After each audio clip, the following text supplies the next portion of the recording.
Okay, now moving on to weather-related news. I read this story, I mentioned this story in the previous category, which had to do with food shortages and food prices. So this story here, this is coming out of Mexico, and there are some very interesting photos there that you need to see that about how bad this cold has been in Mexico. And this is a small quote from this news report. It says among the worst hit cities has been Ciudad Juarez, which is already suffering the worst violence in Mexico's drug wars. Temperatures in the border city have dropped as low as minus 18 centigrade. And minus 18 is cold. I live in Toronto, and I've lived in many parts of Canada where it goes down to minus 20 and minus 30. And trust me, minus 18 is very cold, especially for Mexico and Texas. You know, they don't normally see temperatures that low, and it has really decimated the crop down there. Next one here says crops wither and prices rise in Chinese drought. And we had touched upon that again in the food shortage, famine, potential famine category. And this is a report out of Hong Kong, which tells us that a severe drought in northern China has badly damaged the winter wheat crop and left the ground very dry for spring planting, fueling inflation and alarming China's leaders. President Hu Jintao and Prime Minister Wen Jiabao separately toured drought-stricken regions this week and have called for all-out efforts to address the effects of water shortages on agriculture, state media reported on Thursday. So again, yes, there is, they say, the worst drought in 60 years going on in northern China. And, this is what we have. We have drought in parts of the world, like we read about here in China, in Argentina. And then there's massive flooding that is going on in other parts of the world. It seems that the climate all over the earth this year is really in a state of some sort of, shock. So that I think which is only going to continue. This is also in South Africa that there's been flooding in South Africa and at least 123 people have been killed, and it says 20,000 people are currently homeless. 33 communities in 7 of South Africa's 9 provinces have been declared emergency zones. So just think, 33 communities in seven of South Africa's 9 provinces. So they only have like 9 states or provinces, and 7 of them have regions where they have to declare emergency because of this flooding. This is a report coming out of Japan, and I saw some pictures on this in one of these.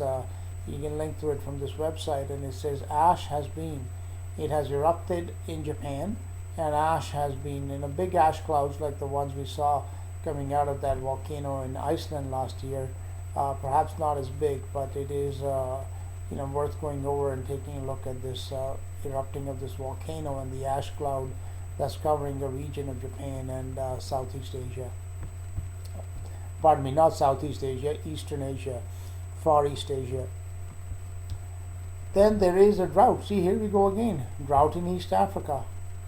East Africa, this report says, is about as far from the Central Pacific as a person can get without leaving the planet. And yet, as the Pacific chills, drought grips East Africa. Okay, so this report is telling us that and it shows a map about how dry the conditions have been in on the eastern side of Africa, bordering the Indian Ocean. Reaching for the sky to open the heavens. This is a very interesting weather-related story. Okay, we read that there is a drought going on in China, and it has been going on for many months. So what China has been attempting to do is they've been attempting to influence the climate, and this is a story in weather manipulation. This is a quote directly from the report. It says local meteorological departments have resorted to weather manipulation to relieve the drought in major wheat growing areas in central and northern provinces. Interesting story, well worth the read. And this story confirms the reality of weather manipulation, weather control, and weather warfare. Records going back to the late 1940s prove experimentation in weather control, weather warfare, and some allege that such experimentation goes back even further to the late 19th century in the science of Nikola Tesla. The most famous connection between Tesla is, of course, the Siberian explosion in 1908, which leveled, trees over like 1,000 square kilometer area, and they say that was some kind of Tesla technology was employed in that explosion. Well, we'll never know, but nonetheless, weather manipulation has been going on, and weather warfare has been going on for a long time. Now, when a mainstream news agency uses the term weather manipulation, it leaves no doubt that such technology is being employed, and since man rarely uses technologies for benevolent purposes only, there can be no doubt that such technology is also being used for malevolent purposes. Is use of such technologies the real reason why we have suddenly started experiencing unusually extreme weather all around the globe? See, there is nothing unusual about winter storms, cyclones, hurricanes, floods, and other severe weather at all times of the year. What is unusual, however, about the extreme weather being reported in early 2011 is the magnitude of the storms, cyclones, floods, etc. Cyclone Yasi that recently hit northeastern Australia was one of the most powerful cyclones on record. The winter storm that blanketed a large portion of the US and Canada was described by the US Weather Service as one of historic proportions, and the floods in Queensland, Australia were classified as being of biblical proportions. It is such terminology that drives home the point that these are not normal weather problems but of a much greater magnitude. Does man's technology have anything to do with this growing problem? We may never find the answer to that, but extreme weather is definitely getting more extreme.